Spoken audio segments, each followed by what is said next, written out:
Olá, queridos e queridas. Eu gostaria de pedir a você a sua máxima atenção.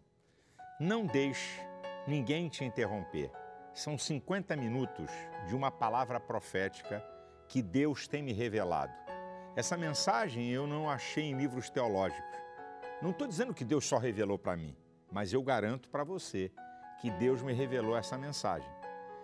Eu tenho dito que Deus não me usa em área de cura divina, mas Deus me usa na área profética. Eu gostaria que você prestasse muita atenção, porque eu vou falar sobre crise, o que aprendemos com ela. Tem algo que pode te ajudar se você está na crise ou se você não está na crise. Independe do tipo de crise, se é espiritual, se é material, se é pessoal, se é psicológica, se é de família ou de matrimônio. Eu peço a você que preste atenção. No final, eu libero uma palavra profética e gostaria que você prestasse muita atenção. E depois, se você assim desejar, compartilhe essa palavra. É uma palavra de Deus, que essa palavra tem impactado o povo da igreja que eu sou pastor e eu tenho visto o que Deus está fazendo, porque uma palavra profética, quando é liberada, é porque Deus tem um propósito. Prepare seu coração. Não é porque eu estou falando. Eu tenho certeza que Deus vai falar com você. Então, preste atenção a essa mensagem. Eu quero trazer uma palavra para vocês, tanto que estão aqui na igreja, no templo da Assembleia de Deus Vitória em Cristo, como quem está me assistindo pela TV ou pela internet. Eu vou falar sobre crise. O que podemos aprender com ela? Ou, se você quiser, plural, crises. O que podemos aprender com elas? Eu quero que você abra a sua Bíblia, por favor, em Gênesis, capítulo 26. E você vai deixar a sua Bíblia aberta. Ok? Gênesis 26, eu vou começar a ler o versículo 1 e depois mais alguns versículos. E havia fome naquela terra, crise. Além da primeira fome que foi nos dias de Abraão. Por isso foi-se Isaque a Abimeleque, rei dos filisteus, em Gerar. A partir do versículo 16, desse mesmo capítulo, do 16 ao 22. Disse também Abimeleque a Isaque: aparta-te de nós, porque muito mais poderoso tem feito do que nós. Então Isaque foi-se dali e fez o seu assento no vale de Gerar, e habitou lá. E tornou Isaque e cavou os poços de água que cavaram nos dias de Abraão, seu pai, e que os filisteus taparam depois da morte de Abraão. E chamou-os pelos nomes que os chamaram seu pai. Cavaram, pois, os servos de Isaque naquele vale, e acharam ali um poço de águas vivas, e os pastores de Gerar porfiaram com os pastores de Isaque, dizendo: esta água é nossa. Por isso chamou o nome daquele poço Ezeque, porque contenderam com ele. Então cavaram um outro poço, e também porfiaram sobre ele. Por isso chamou o seu nome Sitna. Versículo 22. E partiu dali, e cavou outro poço, e não porfiaram sobre ele. Por isso chamou o seu nome Reobote, e disse: porque agora nos alargou o Senhor e crescemos nesta terra. Eu quero falar com você sobre o que a gente pode aprender com crise. Mas primeiro vamos definir essa palavra, o que é crise, né? De maneira simples. A crise é uma conjuntura desfavorável. A crise é uma situação difícil. A crise é o ápice, o clímax de um problema. Isso tudo significa crise, né? Uma conjuntura desfavorável, uma situação difícil, ou o ápice de um problema. Considere o que eu vou te falar aqui na minha introdução sobre crise. Considere isso. Considere, você pode acrescentar até outras coisas que eu não vou falar aqui. Mas considere essas coisas. Primeiro, na crise, não permita que o imobilismo te domine. Repare que Isaac está sempre em movimento. Na verdade, eu vou te mostrar depois, Isaac passa por 4 crises, com o texto que eu estou falando, com o texto que eu acabei de ler. E todas elas ele está em movimento. Não fica parado, esperando a crise te dominar e acabar com você e fazer uma lambança na sua vida. Segunda consideração, não se entregue a nenhuma crise. Não se entregue a ela. Você vê Isaac, ele está sempre tentando arrumar uma saída para a crise. Você não pode se acomodar com a crise. Você não pode ficar satisfeito, parar e dizer, está todo mundo assim, é muita gente assim, a coisa está feia mesmo. Você não pode se entregar. Terceiro, não se apavore com a crise. Você não vai ver em nenhum texto que eu li, Isaac apavorado. E deixa eu dizer uma coisa para você. Quando eu estou falando de crise, não estou falando exclusivamente de crise financeira, é qualquer tipo de crise. Ok? Uma crise conjugal, uma crise familiar, tá certo? Uma crise pessoal, não é? E uma crise financeira, qualquer tipo de crise. Você não pode ter medo. Você não pode ter medo da crise. 4, acredite que você vai vencer a crise. Porque se você não acreditar que vai sair da crise, que vai vencer, a crise pode acreditar que vai te vencer. Ela percebe que você está com medo dela. Então, você tem que acreditar que você vai sair dela e que você vai vencer, senão ela acredita que vai te derrotar. Aprenda. Crise, aprenda isso, é importante você aprender. A crise é desafio para oportunidades. Não encare a crise de outra maneira. A crise vai desafiar você para abrir oportunidades. E em último lugar, e você pode acrescentar outras tantas coisas que eu não falei, aprenda e guarde isso que é muito importante. A crise jamais é o final, a crise é um processo. O final é te levar à vitória. A crise não considere ela final, considere ela processo. Ao você olhar a vida de Isaac, você vai ver que ele passa por 4 crises, mas o final é a vitória. E eu começo aqui a liberar uma palavra profética para a sua vida. Essa crise que você pode estar vivendo em qualquer instância, seja ela material, seja ela emocional, seja ela sociológica, seja ela espiritual, ela não é o final, é o processo que vai levar você à vitória. Agora sim, o que é que nós podemos aprender com a crise? Pastor, a crise ensina alguma coisa? Você vai ver. O que é que a gente pode aprender com a crise? Número 1. A crise é um sinal que alguma coisa tem que ser mudado na sua vida.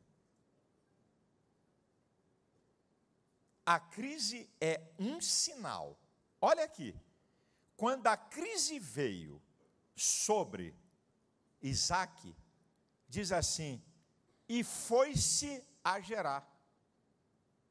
Crise extrema, fome, crise extrema. É um sinal que eu tenho que mudar. Se você está vivendo uma crise conjugal, é um sinal que alguma coisa você tem que mudar nessa relação conjugal. Se você está vivendo uma crise familiar com filhos, tem algum sinal aí que você tem que mudar alguma coisa.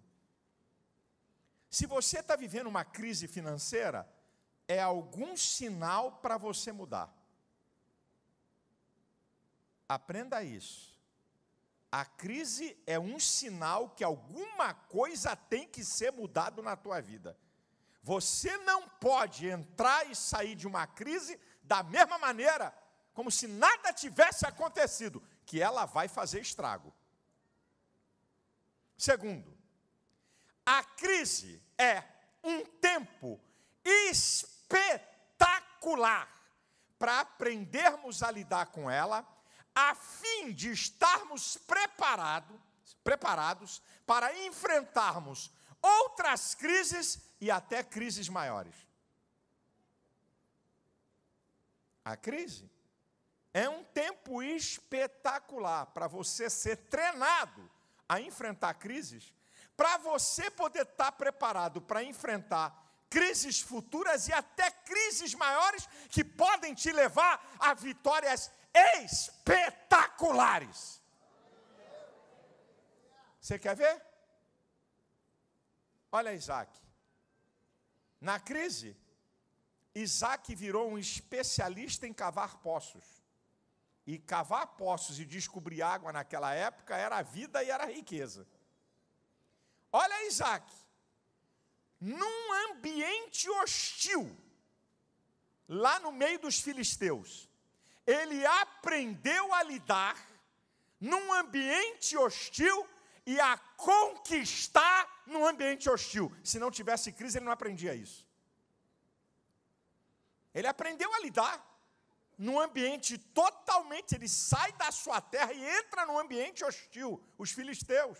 E nesse ambiente hostil, ele aprende a lidar e aprende a conquistar, que deixa os caras do lugar com medo dele. Você é mais forte do que nós.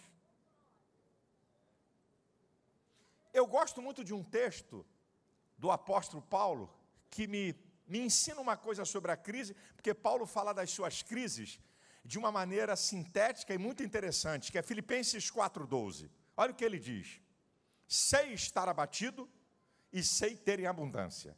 Em toda maneira e em todas as coisas eu estou instruído, tanto a ter fartura como a ter fome, tanto a ter em abundância como a padecer necessidade. Agora eu vou voltar. Sei estar, preparo emocional. Eu sei estar abatido, crise, como sei ter em abundância. Em toda maneira e em todas as coisas eu estou instruído, preparo intelectual, tanto a ter fome, crise, como a ter em abundância. Na crise, Paulo aprendeu a ter equilíbrio emocional e na crise, Paulo adquiriu conhecimento para trafegar nela e não ser sucumbido por ela. É o que o texto está me dizendo. Sei estar, eu sei enfrentar emocionalmente crises. Olha o que você aprende com a crise, rapaz. Muita gente tem um sistema emocional todo fragilizado. Quando ele vem para a crise dos embates emocionais que a crise produz, vai ali cerçando. É incrível. A gente pensa que as emoções negativas, elas são só ruins. Ao contrário, as emoções negativas estruturam o teu emocional. Até para você saber o que é bom e o que é ruim. Até para você valorizar o que é bom.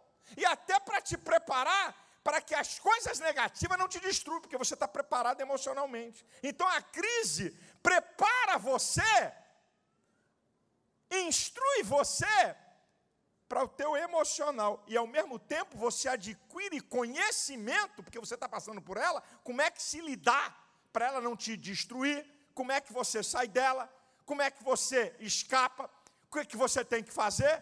Por isso que Paulo diz: eu sei estar abatido e eu estou instruído a passar por crise. 3. A crise é uma oportunidade para aprendermos a depender de Deus. Olha, Isaac, você está aí com a Bíblia aberta? Capítulo 26, versículo 2. E apareceu-lhe o Senhor e disse: não desças ao Egito, habita na terra que eu te disser. Versículo 6, assim habitou Isaque em Gerar. Assim habitou Isaque em Gerar.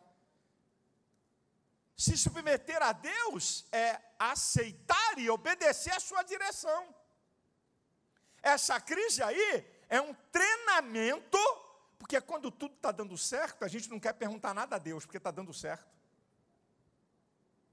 Aí Deus é um acessório, não um elemento fundamental. Mas quando o pau está cantando no nosso lombo, Senhor, o que eu vou fazer? Senhor, fala comigo. Oh Deus, me dá uma direção, me dá uma revelação. Meu Deus, minha batata está assando e sem gordura. E como é que vai ficar? É a crise. Faz você depender de Deus. Davi tem um salmo que ele fala da crise e mostra como é que ele aprendeu a depender de Deus. É interessante o início e o final do salmo, que é o Salmo 27. Ele diz assim: o Senhor é a minha luz e a minha salvação, a quem temerei? O Senhor é a força da minha vida, de quem me recearei? Quando os malvados, meus inimigos, meus adversários, olha quanta crise, se levantaram para comer as minhas carnes, tropeçaram e caíram. Ainda que um exército me cercasse, o meu coração não temeria. Crise. Ainda que a guerra se levantasse contra mim, nele confiaria. Crise. Aí vai lá para o final do salmo. Pereceria sem dúvida, se não cresce, que veria os bens do Senhor na terra dos viventes. Espera, pois, no Senhor, anima-te, Ele fortalecerá o teu coração. Espera, pois, no Senhor. Aprendeu a depender de Deus na crise. Meu filho, na crise a gente aprende a depender de Deus. 4. Uma coisa que está bem ligadinha a essa. Uma coisa que está bem ligadinha a essa. A crise é um campo fértil para Deus agir. Não gostaram, né?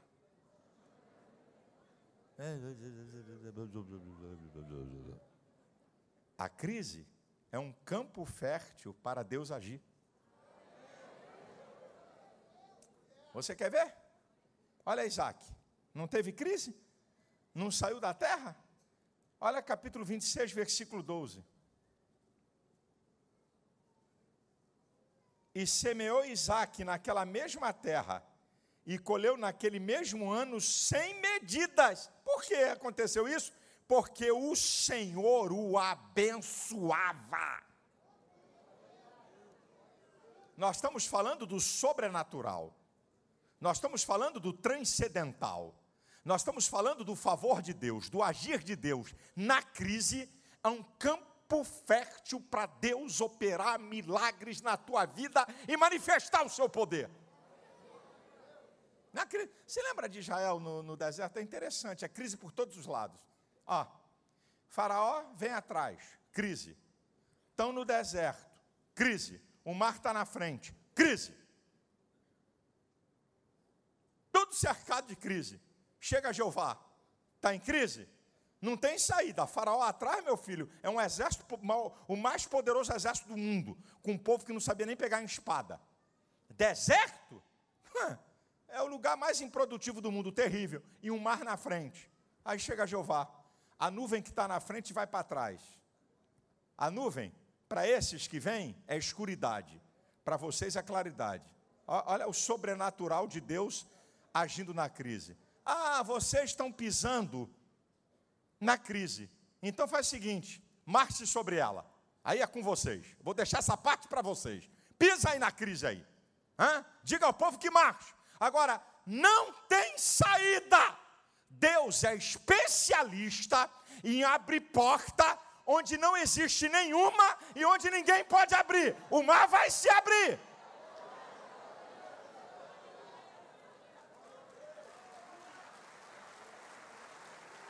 Ei, querido, querida, eu não sei qual é a crise que você está enfrentando, mas eu quero ser profeta de Deus para você. Está aí diante de você um campo fértil para que o sobrenatural de Deus aconteça na sua vida. Creia! Creia, meu querido. Creia. Você tem que crer. Você tem que crer, meu filho.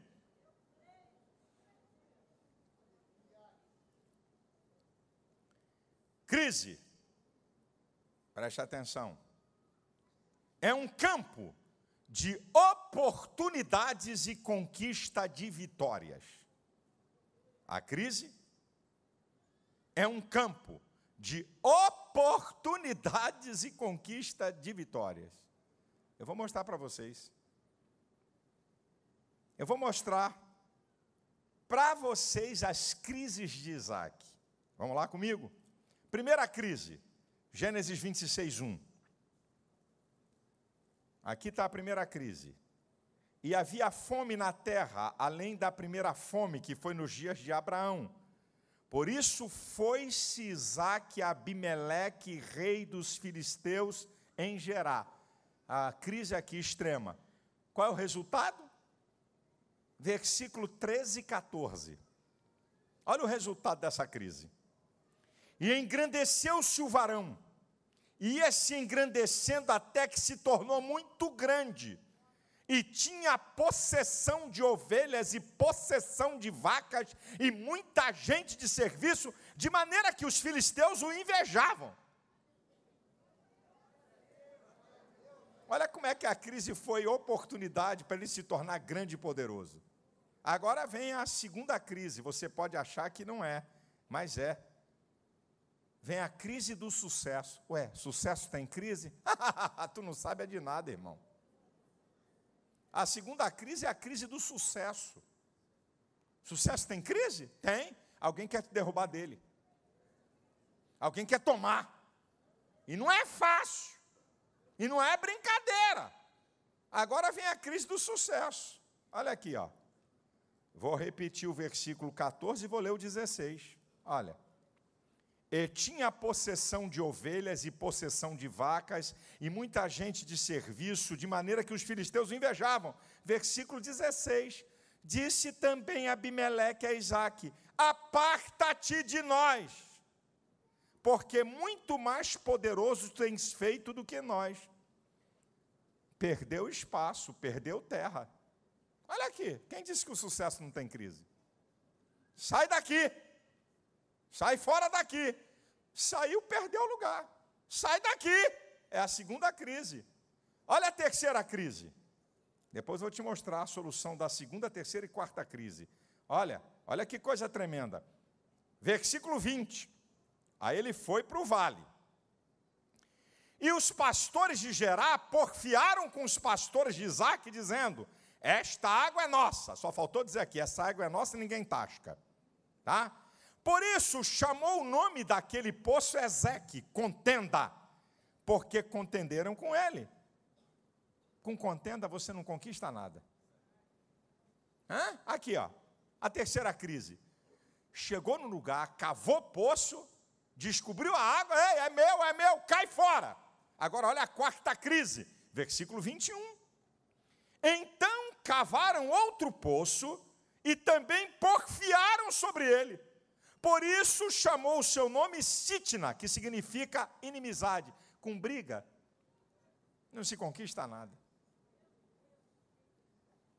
Agora, qual é a resposta? Olha como é que a crise é a oportunidade para a conquista de vitórias. Agora, olha, ele encara a segunda crise, nego bota ele para fora da terra. Ele encara a terceira crise, consegue abrir poços e tomam dele.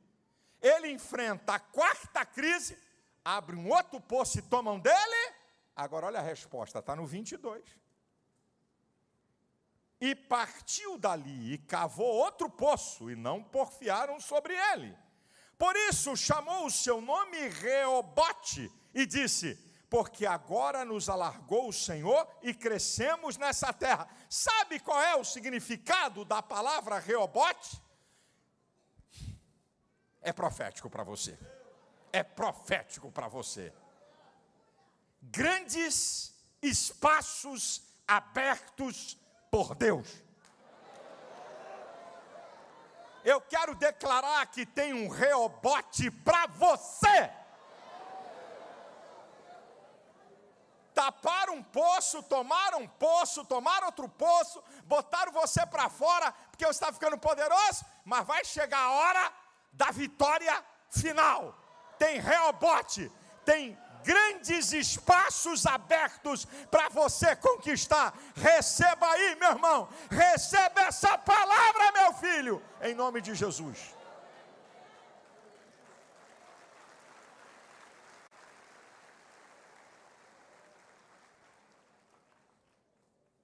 Sexto, olha o que nós aprendemos com a crise. Um tempo impressionante para você aprender a adorar a Deus.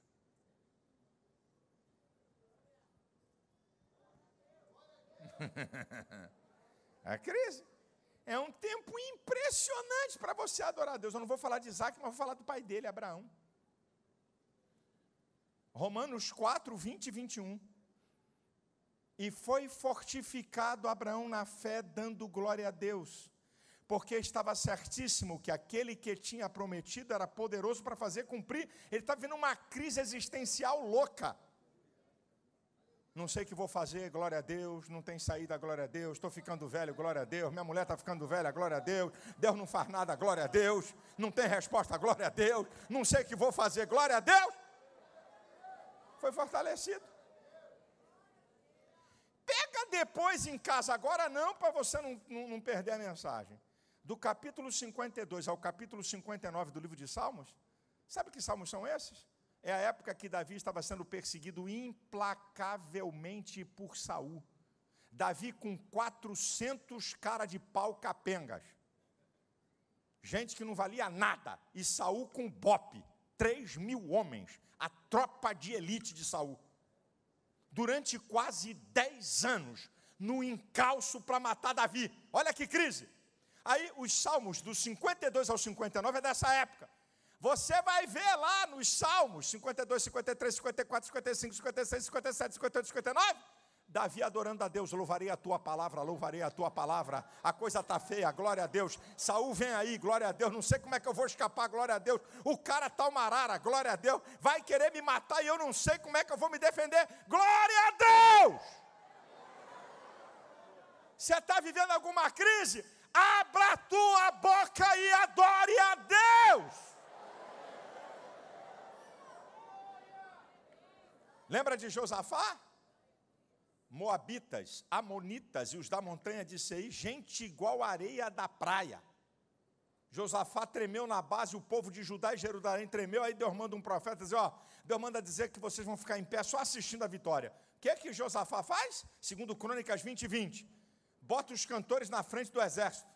Louvai o Senhor, porque a sua benignidade dura para sempre. Louvai o Senhor, porque a sua benignidade dura para sempre. Louvai o Senhor, porque a sua benignidade dura para sempre. Louvai o Senhor, porque a sua benignidade dura para sempre.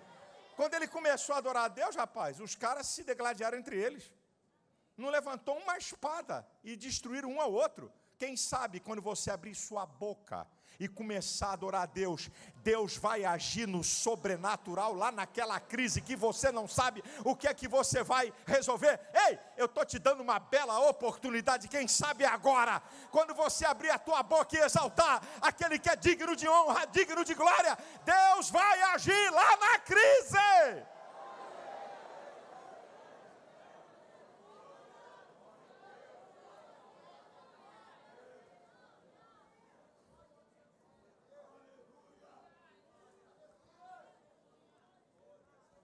Com a crise,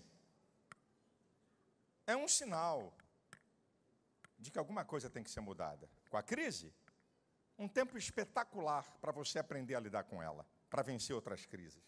Crise é um tempo para você aprender a depender de Deus. Crise é um campo fértil para Deus manifestar o seu poder. Crise é um campo de oportunidades e de conquista de vitórias. Crise é um tempo para você aprender a adorar a Deus. E em sétimo lugar, o que o Senhor tem me revelado. Crise é um campo fértil para semear e receber colheitas milagrosas. Ih, diminuiu, glória a Deus. Ué, o que é que houve? Diminuiu, glória a Deus. Eu não vou dizer que eu sou o único revelado, eu nunca tive essa presunção. Pode ter 1000. Quando eu estava preparando essa mensagem, porque eu sempre peço a Deus, Senhor, me dá uma revelação, o que é que tu quer falar com o teu povo, o que é que tu quer falar comigo? O Espírito Santo me trouxe uma revelação de 5 tipos diferentes de colheitas proporcionadas para quem semeia na crise. Vou te provar na Bíblia. E o Espírito Santo falou no meu coração, pode dizer para o meu povo, eu tenho isso para eles.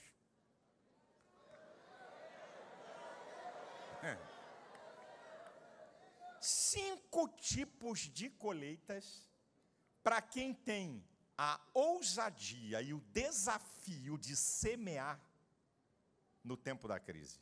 Eu vou te provar na Bíblia. E Deus testificou ao meu coração. Fale. Eu quero fazer isso. Uma delas, pelo menos uma delas é para você. Eu começo com a primeira colheita, que é o próprio texto que nós estamos falando, capítulo 26, versículo 12. Eu vou repetir o texto. E semeou Isaque naquela mesma terra. No tempo da crise ele semeou. E colheu naquele mesmo ano 100 medidas. Aqui está a primeira palavra. É profético, pode receber quem quiser. Não sei se é para você. Se você aprender a semear na crise, aqui está um tipo de colheita. Uma colheita abundante. Para quem semeia na crise. Está aqui, eu estou te mostrando na Bíblia. Uma colheita abundante para quem semeia na crise.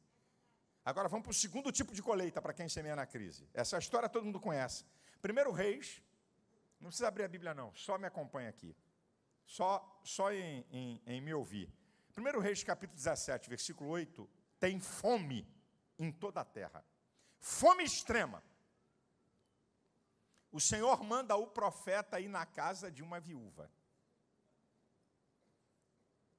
O profeta chega na casa da viúva, pede água, ela dá água e diz assim, agora faz um bolo para mim. Aí a viúva diz assim, ô profeta, eu só tenho um pouquinho de farinha e de azeite para fazer o último bolo da minha vida, porque eu vou comer com meu filho e depois vou morrer. O profeta disse assim, dá esse bolo para mim primeiro. Ah, se é hoje, mercenário, vagabundo, bandido, pilantra, safado. Mas o profeta libera uma palavra. Traz aqui o bolo para mim. A farinha da panela não se acabará. O azeite da botija não se acabará. Até o dia que o Senhor dê chuva sobre a terra. Vamos fazer a conta comigo. A mulher semeou um bolo, ok? Nesse período, pelo menos ainda faltavam 3 anos da fome. 3 anos e meio, aqui está faltando uns 3 anos. O profeta diz que vai ter farinha e azeite. E diz lá, seu filho e o profeta comeram por muitos dias. Então, pela conclusão, 3 refeições ao dia. Tinha farinha e azeite para de manhã, farinha e azeite para meio-dia e farinha e azeite para a noite. Então, vamos lá? 365 multiplicado por 3. Ok? A primeira conta. A segunda conta, o resultado disso, você multiplica por 3, porque são 3 anos. Ela deu um bolo e ela recebeu 3.285 bolos. Essa colheitazinha está boa ou não? Hã? Sabe que tipo de colheita é essa? Na crise, ela semeou tudo que ela tinha. Um bolo.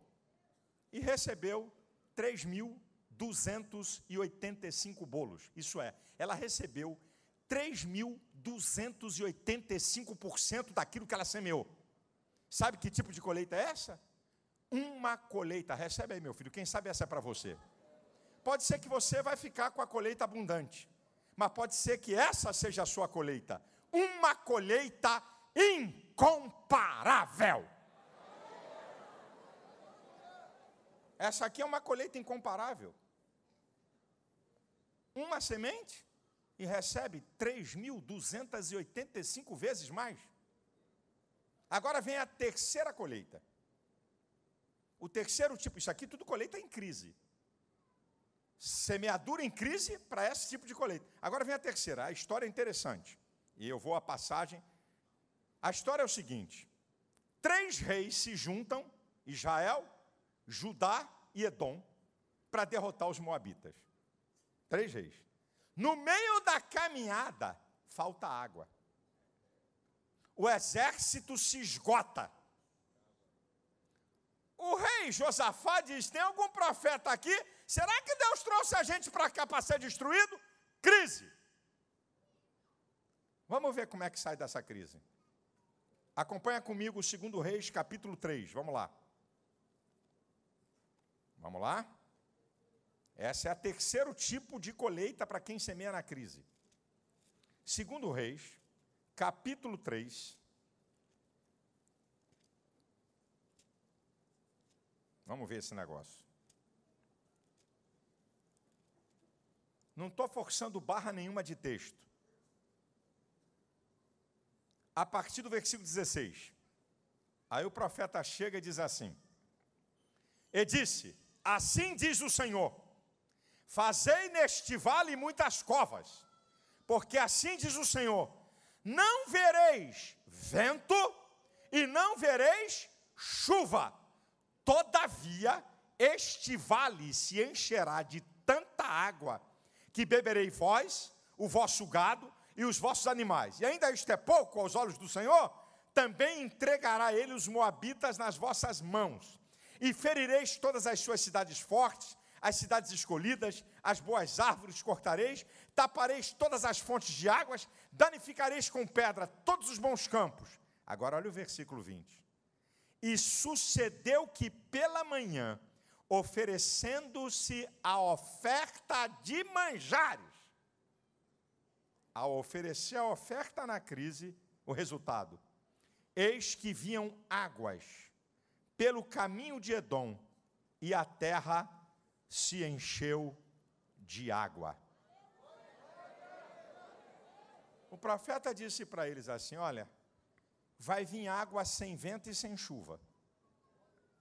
Oferece uma oferta nessa crise. Quando eles acabam de oferecer, chega a água. E a continuação da história é que eles destroem exatamente o que o profeta fala. Que tipo de colheita é essa para quem semeia nessa crise? Quem sabe essa é para você. Quem sabe? Não sei. Pode ser que você caia nesse caso aqui. Uma colheita sobrenatural. Não tem explicação como é que a água aparece na cova. Não tem explicação sem chuva e sem vento, a água chegar até lá sem ribeiro e sem nada. Não tem explicação. Para alguém aqui, para alguns que estão me assistindo, Deus manda te dizer, se você aprender na crise a semear, você vai receber uma colheita sobrenatural.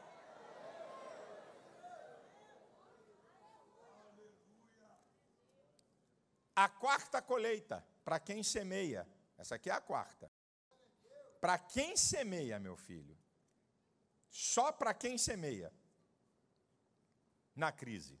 A história, eu já até preguei aqui, a mensagem, e falei alguma coisa. Voltamos à história da fome extrema em Israel, 1 Reis 17 e 18. Versículo 30.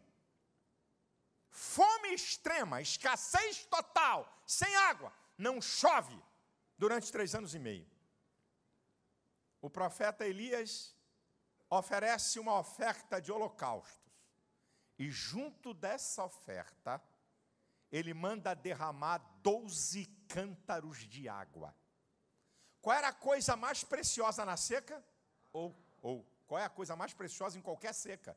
O que é? Água. Eles oferecem na maior crise aquilo que era de mais precioso para solucionar a crise: água. O profeta manda colocar 12 cântaros de água sobre o altar. Depois que eles fazem isso, é que vem a palavra profética: vem uma chuva abundante. E ela caiu. Aí eu faço uma pergunta: quantos cântaros podem ser enchidos com uma chuva abundante? Alguém tem um número? Se cai uma chuva na cidade, é isso aqui, essas chuvas que vem aí, água à vontade, dá para contar e colocar essa chuva em cântaros? Tem como? Sim ou não? Então, aqui está a quarta colheita. Eles semearam na crise o que de mais precioso eles possuíam. E o Senhor mandou chuva. Então, toma aqui a colheita, que pode ser essa para você. Uma colheita incontável. Você sabia que tem gente que tem coisa que não sabe nem o que tem? Você sabia que tem gente que tem bens, tem propriedades, que não sabe nem mais a conta do que tem? Você sabia disso, meu irmão? E eu estou sendo profeta para essa igreja. E profeta para quem acredita, não é para incrédulo. A profecia nunca é para incrédulo, é para quem crê. Porque quem não crê, o lado contrário da profecia é que acontece para ele. Eu não estou aqui perguntando se você acredita, se você não acredita, se você gosta ou não gosta melhor. Eu estou querendo que você acredite. Eu quero declarar que para alguns aqui tem uma colheita incontável. Tem colheita abundante, tem colheita incomparável, tem colheita sobrenatural, tem colheita incontável e a quinta, na crise. Segundo Samuel, capítulo 24, não precisa abrir, escuta. Davi conta ao povo.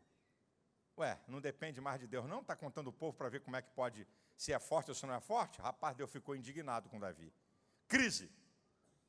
Deus manda ele escolher uma das 3 coisinhas que mandou para ele. Só crise pesada. Aí Davi diz assim: eu prefiro cair na mão de Deus do que na mão dos homens. Aí Deus manda uma praga, mata 70 mil homens e envia um anjo que vem para arrebentar com Jerusalém. Aí Deus manda o profeta falar para Davi: o anjo está na era. Manda ele oferecer uma oferta para cessar esse negócio. Vamos ler? Segundo Samuel, capítulo 24, versículo 24 e 25. Eu estou citando a Bíblia, não estou inventando nada.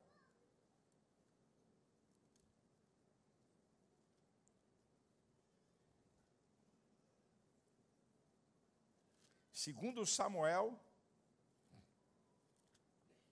capítulo 24, versículo 24 e 25. Olha o que diz o texto. Aqui começa, versículo 24. Porém o rei disse a Araúna: não, porém por certo preço eu te comprarei, porque não oferecerei ao Senhor meu Deus holocaustos que não me custem nada. Assim Davi comprou a eira e os bois por 50 siclos de prata. Edificou ali Davi ao Senhor um altar e ofereceu holocaustos e ofertas pacíficas. Assim o Senhor se aplacou para com a terra e cessou aquele castigo sobre Israel. Na crise, ele oferece. Ele semeia. E aí Deus aplaca. Deus muda. Sabe que colheita é essa? Tem alguém aqui que vai receber essa colheita.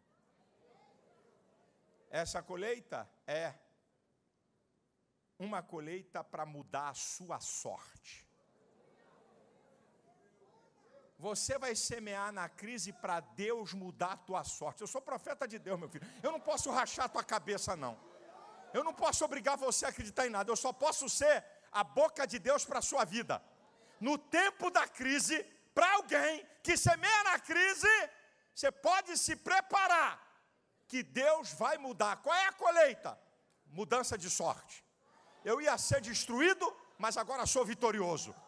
Ia dar errado, mas agora vai dar certo. Ia ser desastre, mas agora é vitória. Ia ser desgraça, mas agora é bênção. Tem essa colheita para a gente aqui. Quem é que recebe? Quem é que recebe?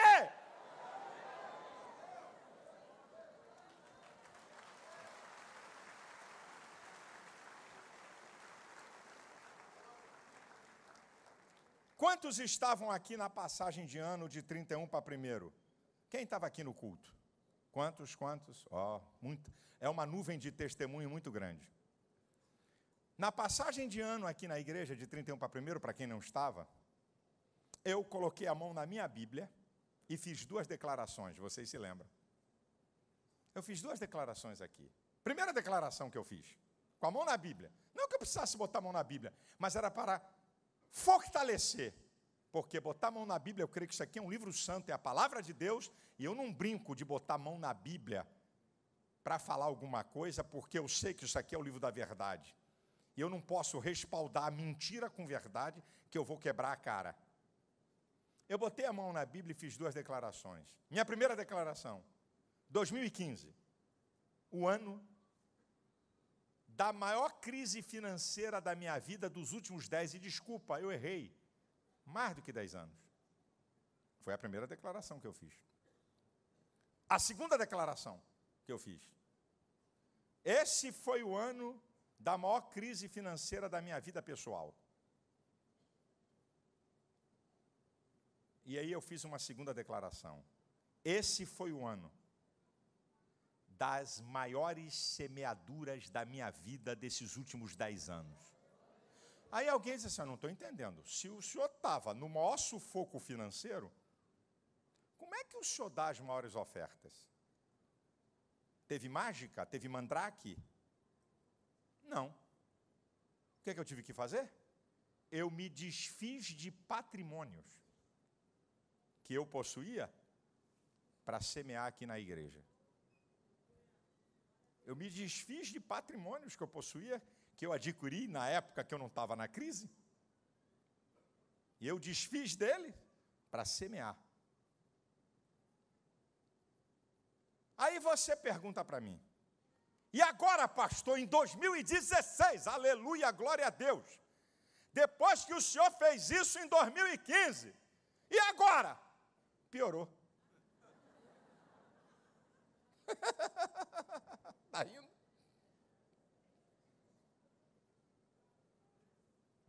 Piorou. A crise aumentou, não diminuiu. Mas posso falar uma coisa para você. Eu não vou desistir de semear na crise. Sabe por quê? Porque uma dessas 5 colheitas virá sobre a minha vida. E eu quero que vocês estejam vivos para assistir. Sabe por que eu continuo a semear? Porque Deus não trabalha na minha perspectiva. Deus não trabalha no Cronos, Deus trabalha no Kairos. Deus não trabalha com hora de homem.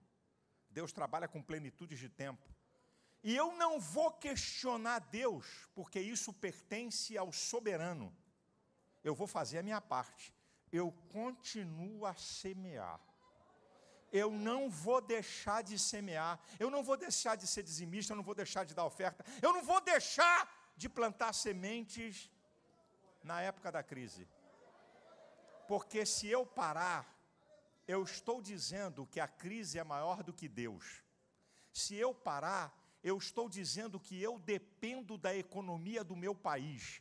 E eu não dependo da economia do meu país, eu dependo daquele que é o dono do ouro e da prata.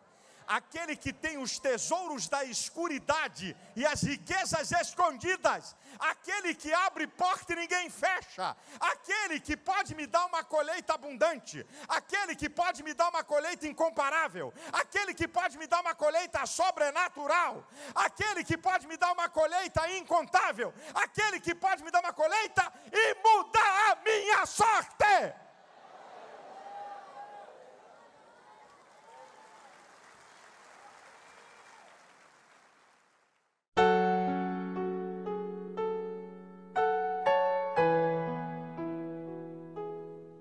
Três minutinhos aqui que eu quero dizer uma palavra para você.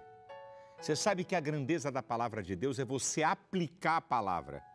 Porque se você ouvir, pode até você achar bacana, gostar, tocar em você, isso não é suficiente. A palavra liberada, ela só é válida quando você pratica. Porque a prática mostra a sua fé. A prática mostra que você crê no poder da palavra de Deus. Eu queria fazer um desafio a você que Deus colocou no meu coração. Eu vou ser bem claro, bem objetivo com você. Eu queria que você entendesse o que eu vou falar. Eu quero desafiar você a plantar uma semente que tenha valor para você. Vou ser bem honesto. Se você vai enviar uma oferta que não diz nada para você, não envie. Por favor, não envie. É isso mesmo. Eu não estou aqui pedindo uma oferta como eu costumo pedir para os programas sociais, para o programa de TV. Eu estou declarando profeticamente, eu sou profeta de Deus. Eu sei o que eu estou falando. Uma dessas 5 colheitas, no tempo de Deus, não é na hora que você quer nem na hora que eu quero. Eu não vim aqui dar data. Eu não sou louco e nem sou Deus. Mas eu digo para você, se você crer, e se você semear algo que tem valor para você, mesmo que vá custar, porque todas essas semeaduras de crise tiveram um alto valor. Eu não vou falar aqui de importância, eu não estou aqui para dizer nada disso, que você sabe da sua situação. Eu queria desafiar você a enviar uma semente que tenha valor para você. Eu estou desafiando. Deus colocou essa palavra no meu coração numa madrugada. Eu estou vendo o que Deus está fazendo em membros da igreja que eu sou pastor. E tenho certeza que Deus vai fazer na sua vida. Envie uma oferta para a Associação Vitória em Cristo. Essa oferta é direcionada a uma dessas 5 colheitas que você acabou de ouvir. Você pode enviar a oferta para a Associação Vitória em Cristo, Banco Bradesco, agência 0663, dígito 7, conta corrente 92177, dígito 7. Banco do Brasil, agência 0576-2, conta corrente 225822, dígito 6. Banco Itaú, agência 6002, conta corrente 36367, dígito 6. Você pode também enviar uma oferta acessando www.vitoriaemcristo.org com cartão de crédito ou baixar um boleto e a qualquer banco. O boleto vem lá com um valor mínimo, que é obrigado hoje por lei, 0,001 centavo. Você coloca o valor que você quer ofertar e vai a qualquer agência bancária, ok? É só você baixar o boleto. Querido, esse desafio que eu estou fazendo aqui não é nada para a minha vida pessoal. Para que você possa semear na crise, tem que ter uma boa terra. Nós investimos mais de 3.000 pessoas por dia são atendidas em obras sociais. Estamos construindo igrejas e escolas na África. E fora isso, bancar o programa em rede nacional na televisão mais cara do mundo, que é o Brasil. Portanto, é uma boa terra. Se você não quiser colaborar, não há problema nenhum. Não vai mudar em nada para mim. Eu queria deixar isso bem claro. Mas eu tenho certeza que pode mudar para a sua vida e para a sua família. Se essa palavra você der crédito, coloque a sua família para assistir. Empreste o DVD para outro. Que Deus possa te abençoar. eu declaro, em nome de Jesus, se você semear algo que tenha valor para você, em direção a uma dessas colheitas, eu declaro, te prepare, ou vai ter colheita abundante, ou vai ter colheita incomparável, ou vai ter colheita incontável, ou vai ter colheita milagrosa, ou vai ter uma colheita que vai mudar a tua sorte. Eu declaro na autoridade da palavra de Deus e do nome de Jesus. Deus abençoe você, Deus abençoe sua família. A fita vai terminar, o DVD vai terminar. Você só tem uma coisa a fazer. Se você acredita, você pratica. Se você não acredita, desliga o aparelho e continua a mesma coisa. Vá, faça agora, haja, porque não adianta você ouvir se você não praticar. Deus te abençoe, em nome de Jesus.